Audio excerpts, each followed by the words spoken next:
Okay, burpees. So there's three main variations shown in the video. The simpler variation doesn't involve a press up or a jump. It's simply just going from the floor back up to standing. So you want to start with your feet hip to shoulder width apart.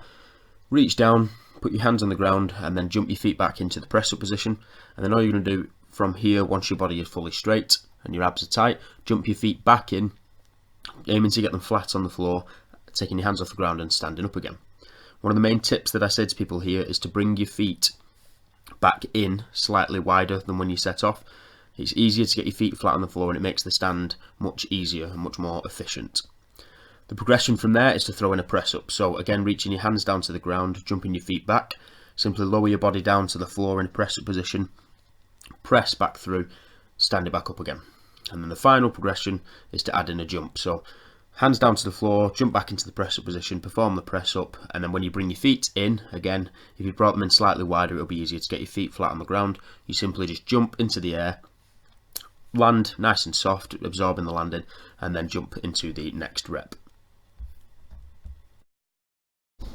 So the tall kneeling press.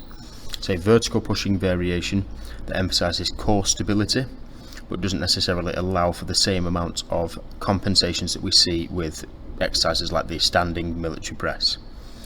Now, you want to do this exercise on your knees, so I'd recommend placing a pad or a soft cushion underneath your knee joints, as it can often be uncomfortable to rest on your knees. You want to hold a dumbbell in each hand. Bringing the dumbbells up to your chest, you want to assume a tall athletic posture.